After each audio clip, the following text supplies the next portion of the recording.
Hello, everyone, and welcome to the YAL pod today. My name is Thompson, your host, and I'm here today with two young leaders from our society today. I have Ms Satta A, and I have our brother Samuel Wantoe as well. And I'll just give them the floor now to introduce themselves. So please, Ms Satta, go ahead. Hey everyone, my name is Satta A. I'm a young Liberian. I like to say I'm a Christian, a student, and an activist. I do a lot of work around sexual and gender-based violence, and I run an organization called Action for Justice and Human Rights. At AJHR, we work with sexual and gender-based violence survivors. We currently run a program, one that is very active right now, called the We Say Change Project, where we work in high schools with students through our Safety Hall program, providing training. We also work with women groups through the VSA program, where we provide training for women on sexual gender-based violence and providing funding to have a very safe and saving program. So we provide the proceeds, the box for saving, and all that. I also am one of the 17 young leaders from the 2020 class for the Sustainable Development Goals, and also a winner of the Changemaker Award from Bill and Melinda Gates Foundation. I'm saying all these things because I think I'm also a student. I'm currently in the U.S. Studying, and I'm double majoring in English and sociology over double minor. Just to learn public policy and journalism. So I'm really excited to be here tonight, and just it's 9 at night. Whenever you are listening to this, but I'm really excited to be here to just get to talk. I feel like this is really nice. I got to do this with my big brother Samuel and you talking. It's just amazing. Thank you. As you can see, she's very strong. Let's give it up to our brother Samuel Wantoe. Wait, I'm trying to take a thing. I'm so sorry. I had a poly plug on the computer. That's okay. All right. Yeah, the floor is yours, bro.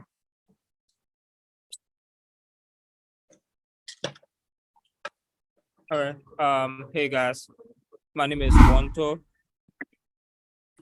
I'm a Master of Public Policy student at the Liberia School of Government, University of Oxford. I'm a Liberian. My interest basically is centered around women's rights, gender equality, the UN Sustainable Development Goals. I serve on the steering committee of the Department of Global Communication, and I'm extremely excited to be on this podcast. Thank you both for being here today. We're excited to have you here as well. But I'm just going to go right off the bat and the both of them are very, very strong activists in our young society in Liberia. So I'm just going to ask you guys this question today. What made you want to go into this? What made you want to start doing activism work? What made you want to go out there and start being change makers in your communities? Satta, you can go first, please. So I had an opportunity for me at a very young age. I wasn't, and not necessarily like, you know how like there are young people who you just grow up and you listen to the radio or so, and then you say, oh, I want to speak out against this issue. That was not necessarily the case for me. I had the opportunity to join Daughters of the King. We got involved with this one child marriage case, and I received a lot of training through that organization called DOK in Kakata Magibi County. So I was very young, and we're learning stuff around HIV and AIDS, teenage pregnancy, sexual abuse, how to abstain from sex. We were learning stuff that were basically large scale education and stuff like that. But then we were being taught about public speaking. And so my first radio appearance was at All Male Radio as a member of Daughters of the King. I remember we appeared on coffee break. I was very small back then, and we had the opportunity to talk about all these issues. So before my radio appearance, I had a lot of training. Like I was going through like meetings and all that. And so for me, it was coming from that background of being in this adolescent girls organization that is providing me life skill education, all that. And so when there are cases around, for example, the child marriage case, or when there are cases around, going in the community to create awareness on stigma and discrimination on HIV and AIDS victims, because the organization too was also providing scholarship for orphans who were who lost their parents to HIV and AIDS and stuff like that. So the church was doing that. And so as I grew into Daughters of the King work and all of that, I became a child broadcaster and then went over to the Children's Parliament. So for me, it was that. And also along that, I got to realize, because I want to be as realistic as possible, it was not because my mom is a victim of child marriage. It was through those processes that I even got to realize that my mother was a victim of child marriage, right? Or my aunt also was a victim of child marriage. Or there are other people around me, like family members who I got to realize that were also experiencing domestic violence. I lived and grew up through it. I saw it firsthand. I was there. They were punching somebody, and I have to go through it and sit there and be silent and be angry and all that. And so all those things kind of like make me into the kind of person that I am. Like going to the training, getting inspired, and seeing that there are people around me that are experiencing it. So I'm not doing it for myself. I'm doing it for these people to make sure that it doesn't happen again. So for me, that's how I started, having the opportunity to get trained by these amazing people and just going through and seeing that there's a need for us to, speak out against these issues because it's important, it's affecting my people and stuff like that. Wow, powerful stuff. Wow. So, Simon, did you want to chime in? Oh yeah. For me, like my interest is basically around standing up for my interests have been primarily two issues critically. One is my mom. I found inspiration in the fact that she was denied education because of the systemic patriarchal issues. My mom is VA, and of course, VA has that VA Mandingos, they have that sort of preference in both education of women. At a later stage before she got deaf, she started going to school again, and I realized that she was very intelligent. She could have been very, very educated if she may have had that sort of support, from my grandfather. My grandfather had like multiple women with so many grandchildren and stuff. Another aspect is I've been very inspired by, especially when it comes to continental advocacy. One of those advocacy that I've been inspired by is one of the most brilliant organized advocacy ever done by South African youth who were standing up against racism to be taught in their own languages. And what they led have been very, very incredible, that led to the death of Hector Peterson and several others. And I think the fact that they stood up for the right to be taught in their language is inspirational for every other young person to demand equality and justice, especially in their home. And these two fundamental thoughts have been a driving force. And like every young person who found themselves in Liberia, they easily would draw inspiration for systemic inequality that they will find in their community. Because when you live, I mean, the time of where we were residentially in Liberia completed, you always hear like, okay, another 16-year-old been raped, another 5-year-old been raped, teenage pregnancies at an increase, and increasing gang violence, young people on the street. There are just so many inequalities that surround young people during those time. And I think that for in itself made every young person at that stage to have a deeper inspiration standing for inequality. And I was fortunate to be, among those waving length of young people who, say enough is enough. We have to stand up and make a change. Thank you, guys. Thank you. You know, I like what Satta said about the child marriage and all those things, because those are things that I want to talk more about today, but later down the dialogue, we're going to get into that. But I just want to ask this as well before we go any further. Having a dream and having that that thought of, what, I want to do this. I find it, like I've seen, like Wantoe just said, I get inspiration from seeing what my mother went through, and Satta saying she was blessed and fortunate to be in a position where she was around these people that helped her to get to that stage of understanding her full potential and how she can use her power to actually help other people.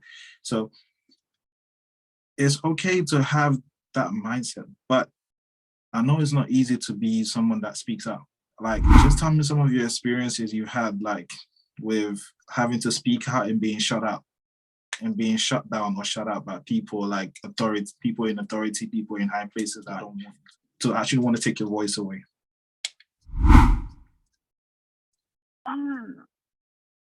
I've experienced that before, and I think, okay, for example, I used to serve as the Speaker of the Liberian Children's Parliament, and the Children's Parliament work is, according to the Children's Law, is facilitated by the Ministry of Gender, Children, and Social Protection. So you have like children, and their work is being facilitated by adults, and there are a lot of bureaucracies and stuff. Since Children's Parliament is supposed to like operate and have an independent voice, but yet you are under the ministry.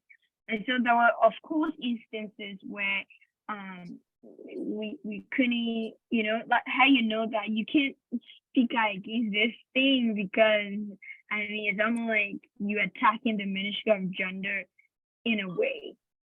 And I remember specifically this one case with the Mariah Willis case. I think it was in 2017, 2018 age. And we had to get involved in that case. And it was in the beginning, it was just us because the ministry was not ready to investigate. The Ministry of Justice as well. And so it was a whole thing because the alleged perpetrator was a certain representative. And we needed the Ministry of Gender to get involved and all other like institutions that are responsible.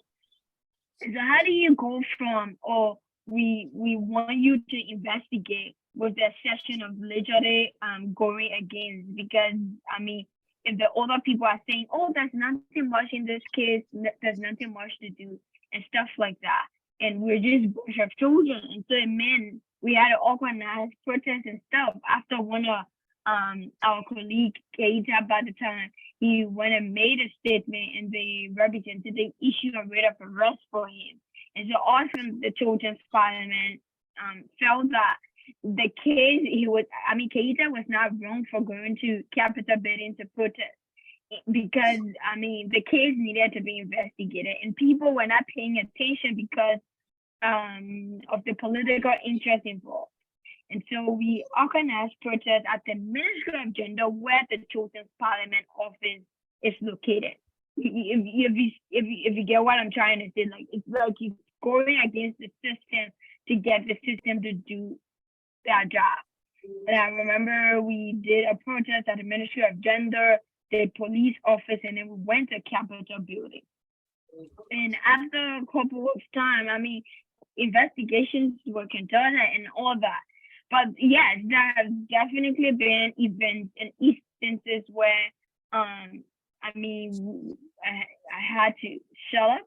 I'm one person who, I don't know, it's part of how, maybe because I receive a lot of training on this stuff and I care about it so much, is that it's hard for me to, even if I'm in a small circle, yeah, it's hard for me to just keep quiet if something is wrong that I care about. It's different when it's my private life. But it's, I don't know how to pull it to you. I'm going to sit there if it costs for me to raise my hand, because I operate both as a quiet person and an outspoken person. And so then when it's something that I care about, so even if you don't want me to speak out against it, and I know it's right, I'm going to speak out against it. That's where protests and all of things you sort of come in. And I did that a lot in Liberia, from the Morales Wady case to the 2 kids who were mysteriously found dead, to other cases that I got involved with. It was people don't want to speak out, and I think the ministry is not doing that job, or the Ministry of Justice is not, cooperating, or the Liberian National Police don't want to investigate, and then I organize protests along with my other canal. I think it's your last something to go. Thank you, Satta. Yeah, Wantoe, I have a question for you. I had a question for you, which is, when people have this notion that when you say activism, all they think about is riots and protests. Is that just what activism is about, or is there more to it? No, I mean, there's more to activism. What we one of the challenge or reason why people have protests is when to have a systemic change in Liberia, you have to do something radical, especially when it comes to issues like women's rights, children's rights, and stuff. Radicalism trying to get attention, not radical in the sense of killing someone or something, but like just creating some sort of protest. Some protests, let's say for instance, if you have a protest at the House of Legislature, you will stand and protest all along. Once you're not causing trouble, nothing will happen. But if you tell everyone to sit on the ground and you block the guys from entering the hall, you already got our attention. And it will say, hey, another key thing. Most of the protests we used to do is it's just very, very, very, very, very crazy. I remember Satta hosted one protest, which was called 1K walk. We literally we blocked the entrance to the presidential area. Therefore, we after blocking and getting attention we want before we can go to a faraway place to have the protest. So the protest had an internal objective already, cause trouble, then go to another area, and then we gather people and contrast. And so it's the strategizing, but also trying to be able to get the kind of maximum attention that you want. Sometimes also attentions in radicality, not radicality in protest, but like some of the attention will require, when especially calling a lot of attention on police brutality. Police brutality is terrible, but if police brutality occurred during a protest, that's huge. Then we see like, something like human rights violence. And we're like, okay, you know what, you're violating our right terribly now, police beating people and stuff. The last protest that I know of, which was the protest we organized when the police lay hands on some of the protesters that we put on the street, BBC and several other independent news carried it because there was some sort of gross violations of protester right. And we know protesting is a free speech. And it's crazy because even if you tell the ministry, like, because when protesting, we don't hide it, we say this we're protesting. If you tell the guys that you protesting, they'll not even give you permit. Whatever it be, they will never give you permit for it. Even during any time, they will not give you. So the permit procedure in the constitution is just an easier pathway. So I think for me, that's like how I see the explanation of radical protest. In my current life, I've seen protests, like especially with my career, my current academic pursuance. I see there are other medium of protest that may not be the way that we did it. One of those ways is I will just share my experience in the US. When I serve as a congressional intern, we have people calling their congressional leader through phone banking process. And the phone banking process was a way, their tone would be radical, but it wasn't a basically, leading some sort of outrage or thing. They basically were highlighting their concern. You know what? There was a specific bill called the infrastructure bill. And since my internship was more about serving as scheduler and phone banking and also legislative assistant, I had to pick these courses. And some of these courses were like tell Congressman Congressman Bowman to not be vote for the infrastructure bill, and we have numerous people even now calling, on these things. And the next aspect is sometimes you petition your lawmaker through writing directly to them. So there are other mediums that may be different. Sometimes you directly influence policy through providing policy recommendation also. So that will change the perspective of what protests could be. But that's just what I think about it. And I mean, just picking up from West Samia stuff, protest, I mean, like activism is not just about like protesting or rioting and stuff like that. It goes way beyond that. Usually the last stage in activism is protest. That's when we take the street. I mean, we've tried everything and it's not working. It means we've tried stakeholder engagement. There's a whole cycle in activism. It means we've done one-on-one engagement. We've talked about it and no one is listening. That's when we take the street and say enough is enough. We need justice. We need attention. This is what we want. Usually for me, most of the protests and rallies that I personally organize, when Simon said one of the protests that Satta organized, yeah, I was just one of those people in trouble. I don't want to say trouble. It was a good trouble, and it's still a good trouble. I don't mind organizing another protest, but you started doing those days. It was at the time when I'm just tired. Like I'm going to maybe CBA meeting, I'm going to this other meeting, and the people are not doing that job. Like we keep saying the same thing over and over, or maybe it's a kid and the family of the victim is crying for justice, for example, and it has been months.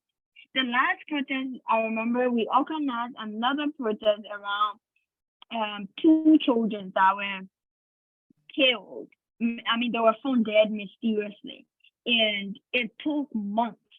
Almost more than a year. The case happened, I think, in 2015, and we held the protest in 2016, or either it happened in 2014 and we took the street. So it was like the police refused to investigate the case for a year after the family kept calling for investigation, after we kept making press releases and going to meetings and asking the Liberia National Police to investigate. And they weren't giving the case attention. That's when we mobilized a group of young people and took the street and went directly to the police station. Even before the protest, a day before, we had a meeting with the head of the Liberia National Police, and we didn't get results. Up to now, every time when AB Chroma sees it, this troublemaker starts to have masculinity. And so this is some of the things. Sometimes you guys will be protesting, like Samia said, some of the things that really, get people attention, like, right? And it's really sad that you have to block the road, like, especially during session time. Like, we were not allowed anyone to enter. I remember another protest, I just can't remember the exact case, but we were 15 persons that organized that protest, and it brought so much result. But do you know how we got result? Something. It was because we blocked the road. I remember they called the police. Can you imagine 101 or 100, all the top people from the police, they came. 15 persons telling me I was leading that protest that day. They brought the police guns and everything, and we're like, the lawmakers had to come down. So that's how powerful like protests can become when you're so tired that they're not giving you attention and you just resort to, I'm taking the street. And when I take the street, I'm blocking this road. I don't care if we bring car. I just car was parking right behind my back and the guns were there. I was so scared for my life, but I was like, if I die, that's how passionate for me. I'm a passionate person. Like when it comes to these things, when I'm in it, I'm in it. I'm not going to play around. So like if I die yesterday, I die, but we will get justice, we get results. And the good thing is after these movements, you get people taking action because the media will be there. So you have other people. And by then we had like the children's law backing us. So like if I say I want to see the Speaker of the House of Representatives, like this one protest is that this is the person we want to see. If the person don't come down, I'm not leaving this place. And we're sitting there. And the good thing is these young people have a law backing them and saying this is the law. It's just so beautiful. I know. I'm just so excited. I pray we gotta do that for Jesus, like radical mobilization. I got a new nickname for you, Proud Violator, because this girl's out here. She's so, look at the smile on her face talking about police coming down to hassle. Anyway, so I want to talk about this, right? Because Satta, you mentioned it earlier, and this is something that is still a big deal in Liberia right now, and it's is violence against women. So this is domestic and sexual violence against women. So I don't know if you know this about me, but I worked in the last demographic health survey. I was one of the monitors there, one of the trainers actually for the LDHS. So the survey we conducted, I just took some of the points that I had from them. And some you will say is gaslighting, and some you'll say that some people are just too afraid to actually speak up. But from the survey, there was, out of women aged 15 to 49, there was 48% of them that actually seeked help. And then there was another 48% of them. This was in 2019, 2020. And then there was another 48% of them that were afraid to seek help. But when we went to speak to them, they were able to tell us what's happening, but they're not willing to go out and speak. And one of the main reasons why these people were afraid to actually go and speak up is they're afraid of losing their family. They're afraid of losing the man who is the breadwinner in the family, and they don't know where they're going to go next because there's not much support for these type of people. So my question to you now is like, to both of you, that how you guys approaching this in your activism work? How is your activism work affecting or affecting these demographic of people? So you're breaking with the last sentence you said. How is your activism work affecting this demographic of people? Like you mean like Western demographic? No, this is Liberia setting. Sorry. Oh, okay. In a Liberian setting, how activism work is so luckily this is specific to you guys, the activists in Liberia. Okay, so I would just say like we had like institutional framework that was very incredible. So on my part, I came to the National Children Youth Advisory Board and started through the Liberian Parliament, also the National Children Youth Advisory Board. But when it comes to children's rights, the Children Parliament was a national structure, and National Children Youth Advisory Board was an advisory structure that was set up with DCI and Plan International. So the way it works is that I just think that, you know, for me, I think being on the Children Parliament and still effecting radical activism is courageous, because the Children Parliament still got it, and you know it works directly on the ministry. So you will find yourself too much in trouble by going against the script.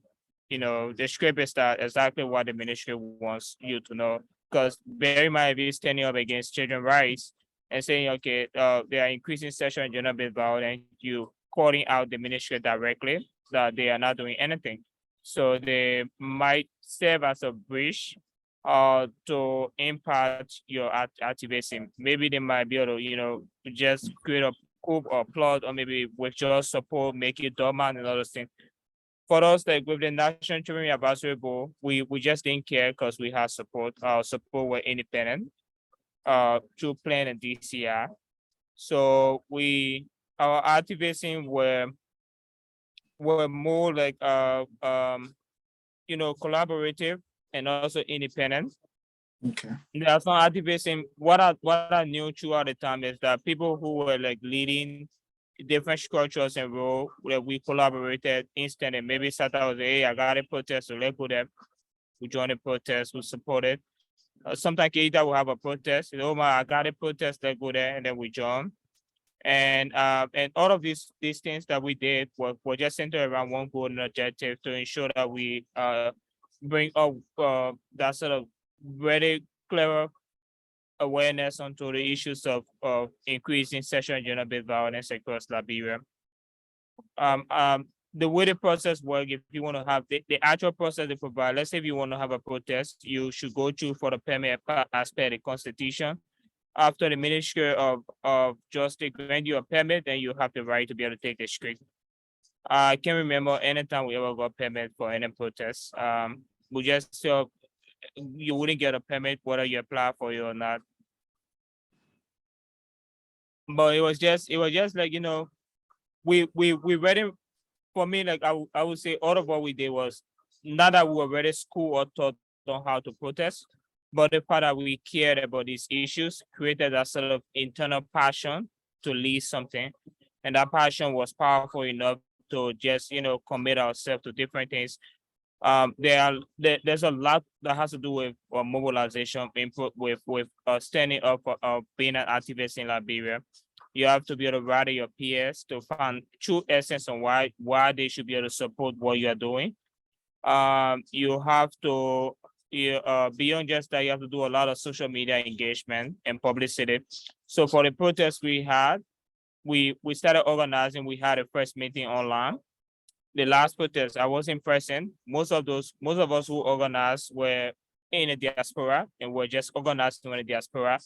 And just like social media was cardinal to our success, we kept promoting it regardless of where we are. We just started blasting on Facebook, on everywhere possible. And then those that were here that were working, we were all supporting each other, you know, what to do and what not to do. And together we were able to do something very unique and special. So yeah, so I think for me, that's how I think activism work in Liberia. I'm just going to I love Brother Thompson again. I'll try and not talk a lot, but I think activism in a way has impacted the lives of a lot of people. The work that we do in Liberia. For me, I think one of the thing, and I pray that I'm working in purpose according to God will for me, is that just being able to help people from a place of this feminine needed justice, for example, for their child or a girl was abused and stuff like that, and seeing a group of young people rallying together and making sure that that family get the justice that they need. I think that's in a way helping people. And I think one thing to all of the stuff that I said initially about how we were working together as young people and coming up with ways to engage government officials, it really helped to build a lot of young people up to stand up and speak up. So every time we went to protest, we're also giving courage to survivors to also speak up for themselves. We're also giving the platform to other young people to stand up and speak out as well. Like quite recently, one of the huge impact of this is just, for example, recently, which is like in 2020, we organized a 3 days national protest to demand the Liberian president to declare rape as a national emergency. We worked together. Because of that protest, $3 million United States dollars was pledged by the president of Liberia to the fight against rape. And before the money was pledged, the president called, along with other people, they had the sexual gender-based violence conference, like a national SGBV conference. And then, the the president made this pledge that we'll have a national sex offenders list, and just a couple of things because of the activism that we did. So that money is not coming to us as young people. It's not coming to the organizers of the protest or the leaders of the group. It's actually going to institutions that are working for women, children, and other marginalized groups. So that's how much the activism that we do in Liberia is impacting people's lives in different ways, both directly, indirectly, and just it's an entire movement, you know. So are there like shelters and stuff in place for these people? So when you say shelter, are you talking about like for survivors and stuff like that? So the way we have like a couple of safe homes across the country running for sexual and gender-based violence survivors and stuff like that. But it's not in every district, it's not in every county. For example, one of the as part of the pathway, the referral pathway for dealing with sexual and gender-based violence cases is that there's something called the one-stop centers. The one-stop centers are designed in a way to have like all the services that are needed for providing services for survivors. And so Monserrato, for example, there are only 12 one-stop centers in the entire country. We have 15 counties, but there are only 12 one-stop centers. And 12 of the one-stop centers are in Monserrato. I mean, in 5 of the 12 one-stop centers are in Monserrato. So imagine the rest are supposed to be in the other counties, right? The Barbados County don't have a one-stop center. So it means if a girl is raped or abused and she needs medical attention, they have to pay for it. And they don't have a lot of like hospitals and stuff in Barbados County. I remember we were on a few doing solving stuff, and we went to the police station right there. There was a case of a 14-year-old who bled to death. By the time they brought her to Barbados County, the capital, to the hospital, she died. She was raped, and then she bled to death because lack of facility, role, and all that. So, we don't have safe homes in all the 15 counties. We only have 12, like I said, and of that 12, there's only 5 in Monserrato, and some of the counties don't have. And so that's where funding comes in. That's where we need to be intentional. That's where we need to be practical. So when the president said, when he made that statement about Liberia would reduce rape or sexual gender-based violence by 30% from now to 2024, 2020 something, and we have to check and see, is that realistic? Is that a realistic goal? Do you think we can achieve that in this short time when we don't even have the facilities to take care of these cases and even the funding? I'm writing a research paper around it, and so I was surprised to know that even the $2 million that was pledged initially to the fight against sexual gender-based violence, there are one-stop centers right in Monserrato County that do not have the resources to work with survivors. They don't have the medical supplies. They don't have funding and all that. And so it's a challenge. So, yeah. It's a real challenge. And I think what it is the society that we live in, where it's like most men grow up with that, seeing their grandfathers and their fathers doing these things, and then they just think that it's a normal thing to do. So it's like, let me give you some stats to show that activism is actually working in Liberia. So from the last survey done in 2007 to the one done in 2020, there's 89% of women that takes part in decision making about their finances. So the money they're working for, what am I going to do with it? They actually now taking part. And they compared to back in 2007, there was like 75%. So that's a big step right there. So it's just little things like education. Like in the urban areas, there's 31% of female that have some form of education.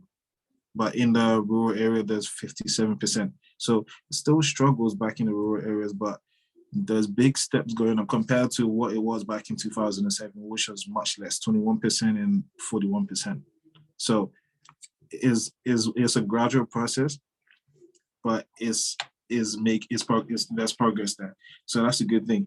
And you know, I don't know what more we could do as people or as activists to actually help other people, because you can speak how, you can block roads, you can do the most, but there are people that they just conform to certain habits because they think that it's become that norm so much now that they don't even feel like they need to get out of it until they actually end up dying. Like the stats even show like there's majority of domestic violence in Liberia or even in the world happens in marriages. Like, and people stay, they don't leave, they stay there and they don't talk about it. They even encourage that friends to actually stay in unhealthy marriages, unhealthy relationships as well. So not just domestic violence, even sexual violence. One of the highest rate of sexual violence is actually in marriages as well.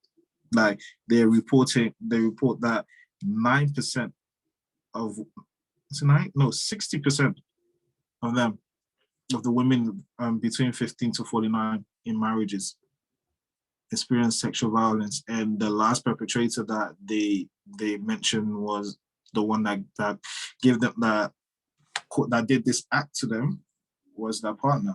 So it's just sad to see those things are still happening. So like when you see these things, like, does that deter you, or does that like make you like feel a bit dejected, and does it make you lose your drive to actually keep going?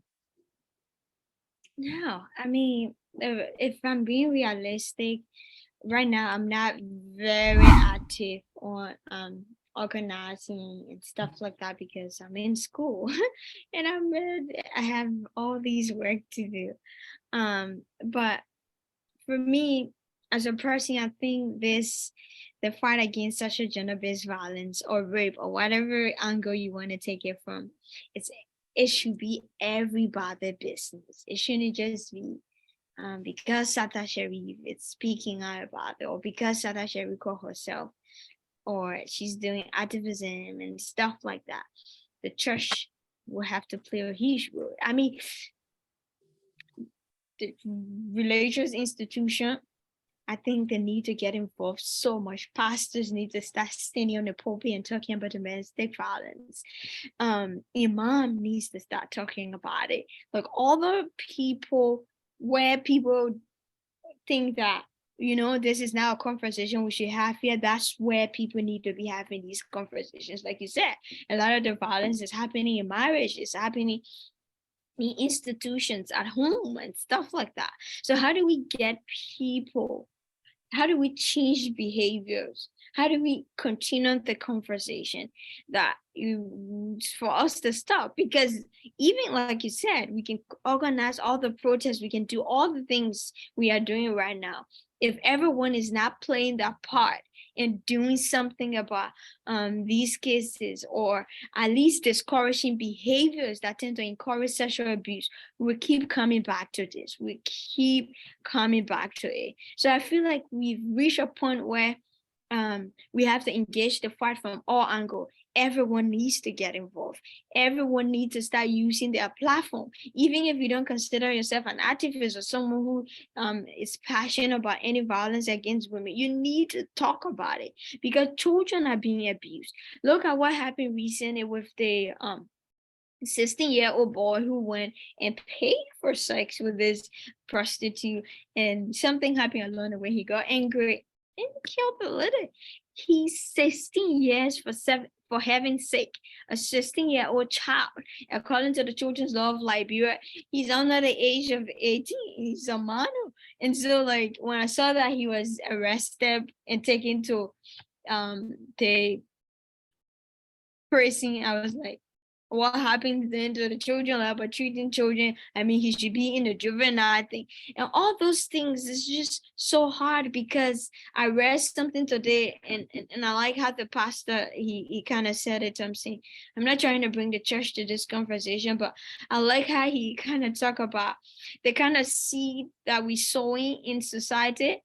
That's how we end up weeping these things, because like in the feminine, we're showing sea of violence, we're showing sea of deception and all that. And so we end up like, I mean, bringing up a generation of young people who will continue to normalize violence. They'll continue to justify it. They'll continue to, it's okay to abuse women. It's okay to shut at people and do these things. And so we have to work with this from all angles. Honestly, if you ask me what needs to be done, everybody needs to get on the field and do something at home. Like, start having conversations about consent. We should start teaching consent and sex education in school, so that boys, young women, and everyone can know what consent is and consent is not. You know, and then when you leave from there, people need to know how violence is impacting people's lives and all that. There's just so much to do, and I feel like it's everybody's business. It's a lot. Exactly. You raised one point just now about consent, and that is a major thing that a lot of people don't respect, not just in Liberia, in the world, especially Africa. People don't respect consent. If someone says no, like, sometimes people gaslight and then it turns to a yes. That's a gray area. But when the person says no, and then you just continue pressing until you actually force the person into it, that's a whole different story. But people don't understand that. People don't, like, for some reason, they don't have that conscious mind to know that when someone says no, they actually mean no. It don't mean like, oh, keep trying or try harder. But it seems like, but that thing about growing up in a toxic masculinity environment and then having to exhibit that in your life, I feel like some people, like, your characteristics is your characteristics. It's just all about the type of person that you want to be, based on, like, you see society and you see things as it is. As you grow up, as you grow old, you see things as it is. You see how people live. You see how society is. You get to choose to be a bad guy or be a good guy. Like, I personally, this is something I haven't shared before, but I grew up in an environment where I saw the man I looked up to raise his hand against the woman that I call my mother a few times. And I even, like, there were so many times I even slept on the porch with my mom because I'm a mommy's boy. Because she was in tears and stuff, and she went out and I stayed there, you know? So, and there hasn't been an instance, not once in my entire life, 25 years of being on this earth. Even my little sisters will even tell you, I haven't raised my hand against them to slap them in the face or anything. The little push and stuff here and there when we're joking, yeah, but to hit a woman, when I'm angry, I walk away. But so that's what I'm saying, it's a choice that people make. But one thing I want to raise though, Satta, like, a lot about domestic violence, whenever people say that, people always think we're talking about the women.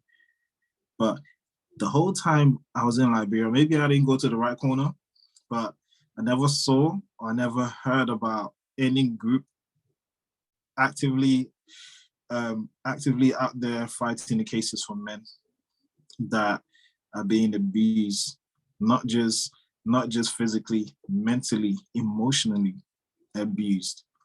Some men suffer from such high insecurity that they let some women just run their life and just do what, like, so. But the thing is, men, it's like the society that we live in with the toxic masculinity is just made it so hard for men to actually come up and say, my girl slapped me, or my girl beat me, or my girl took my money and left me, or this or that, or this, that. They're embarrassed to say that because they're going to get provoked. They'll start calling all kinds of names and stuff, and then you'll start being look like a weak person. And a man is not supposed to be weak. So that society is so bad for men as well, but I don't hear about activism for men. Like, I know the women are, a minority when it comes to like things being in place for that, but I haven't seen anything being put in place for men in Liberia. Like, I know a lot of guys that are struggling, but they don't speak up. I know a lot of guys are going to the river, to go to the seaside in the middle of the night, and they don't come back. So that is a real thing, but you never hear about this thing. So like,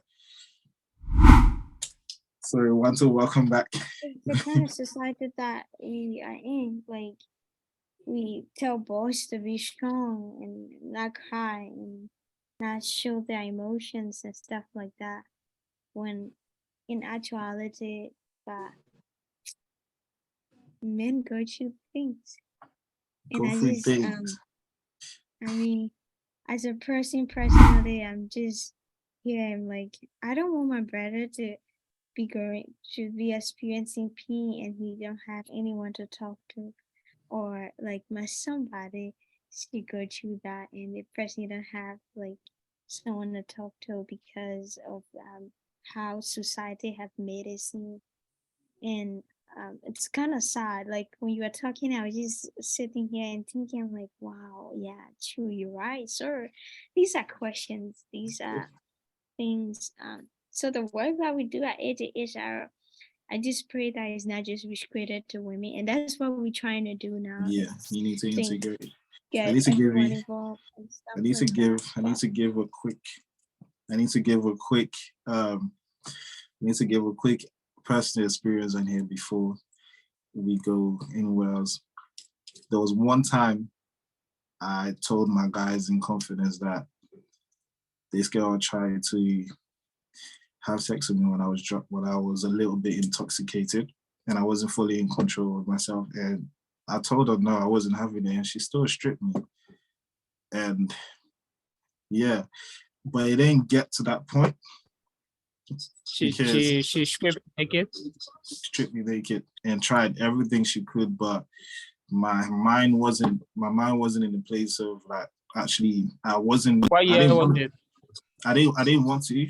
I didn't want to do it, and I told Doesn't her I didn't matter want when it to. happened. Abuse is abuse. That I Violence is didn't. That violence. it was at a It's party. It abuse was at a though. party. No, it was at a party, and yeah, just stuck me away into another side of the place. And how do you call it? And I said no, I wasn't. I didn't want to, and kept trying. Tried everything, and I just couldn't get to that state where it was actually possible, and she just left it. And I told them, they were laughing like, oh, when you could have, why didn't you? Oh, you let it slide, you let this girl get away. Da, da, da, da. So see, even Wantoe is laughing about it, say I mean, so, that's the sad thing, that we make fun when it's men sharing their stories. When if it was a woman now, it's it's a really big sad deal. that you had to go through that. That's sexual harassment, even if it didn't go to the point where it happened. But the fact that you were placed in such an uncomfortable situation. The thing about consent is, if you are unconscious, you can say no. For example, you are intoxicated with alcohol or stuff like that. You weren't in a position to give a real yes or no. And I think, like, you, as you are saying it, I'm thinking about how many men have to tolerate women like forcing themselves on them, like the guy don't like you or the guy don't want you, but you still make advances. When it's in our shoes, it's easier for us to come and say, this guy is harassing me. But when it's a guy, how do you report that? How do you talk about it? And it's really sad. I think it's a conversation that we need to have in this generation. It's true. Because one says, yeah, like, how can a guy actually come up and say that this girl forced herself on me? Because then in our society in this day and age, you will get that stigma of being a homosexual. Like, the moment you're not how do you call it, reciprocating any sort of energy from a female that's trying to sleep with you, that means you're homosexual. So like, it should be accepted whenever they come at you, but when it's the other way around is a problem. So it's a big, it's another, yeah, go ahead, Wantoe. I definitely would say that stereotypes against male is a holistic issue. And in SGBV cases, these are the hidden voices that don't get the actual desired attention. And the reason why I think this is so, especially in the African setting, is the systemic patriarchy and misogynistic wave of understanding of what gender-based violence is. Um, all through our life, our understanding have just been that women are the ones subjected, even though women are majority in subjection, but there are also men who are also being violated by women. It's complicated to be able to definitely, uh, I think it's complicated to be able to definitely say it, because when you share this kind of story, it's impossible for people to just believe that, let's say for instance, if we say, I've been sexually molested by the woman, nobody will obviously believe what he's saying. They think that it's impossible as a male to say no to the advances of women. If they assume that it represents weakness, it represents some sort of, like you said, homosexual and thing, and they will laugh at you. But as our society progress, we realize that there are also male who have been, subjected to this kind of violence that women have been consistently subjected by. So what I do say is we have to be able to appreciate the opportunity for people to courageously share their story of abuse. Because that's the most complicated thing to do, is to stand up and say, okay, I've been molested, and I'm here to be able to share my story. And two, we should be able to, embrace, investigation of these abuses without bias and systemic stereotype. Once we realize that we can be able to, mitigate the bias that we have, especially on our fundamental understanding of what sexual and gender-based violence is, and be more inclusive about it, I think that is a huge step forward for us, and that would be a way to be able to, end it. I'm not gonna say it's not prevalent in our society. Of course, it's very, very prevalent.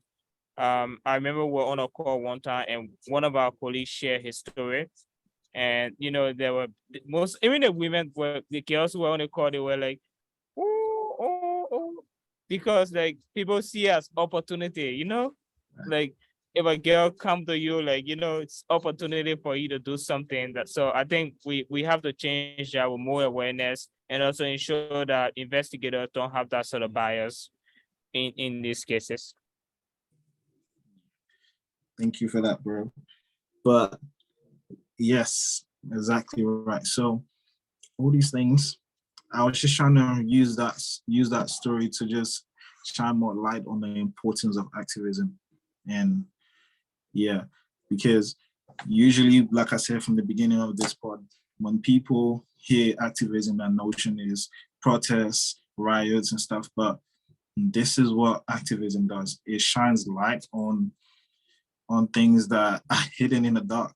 It brings out the ugly truth, and it forces the hand of the government, it forces the hands of the people that be, to actually step in and actually make the wrongs right. So I applaud the both of you, and I appreciate the both of you joining me today on this pod. And I look forward to seeing the both of you more on these conversations.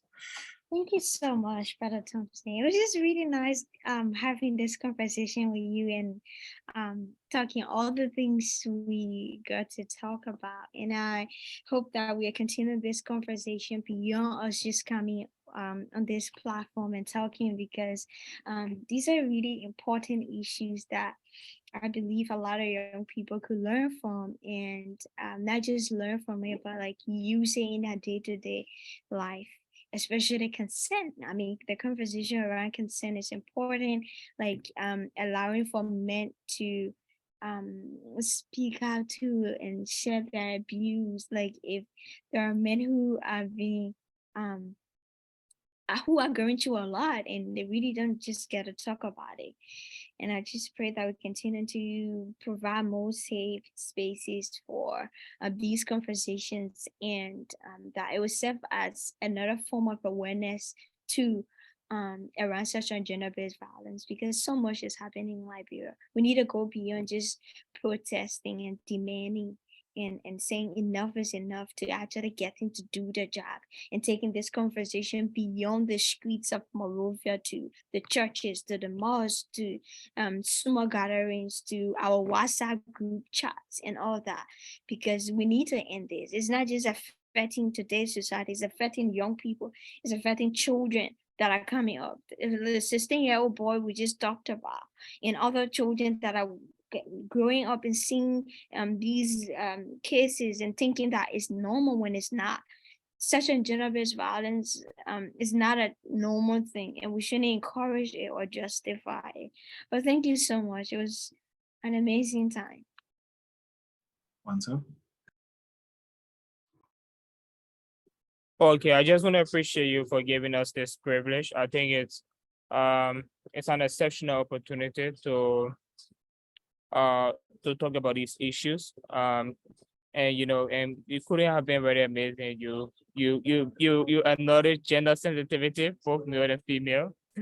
And I really admire every aspect of the conversation. I believe that obviously we'll have a better understanding about these issues when we, talk about it and be able to practically learn from different experience that cross-cut around leading different level of change in Liberia. And I'm very, one of the proudest thing I've ever been in my upbringing is the fact that I've been able to stand up. And the same, standing up with my friends, my brothers, my sisters, and how far we have gone to this stage that we are in right now. So I appreciate it, and thank you for getting me on with Satta. Thank you, guys.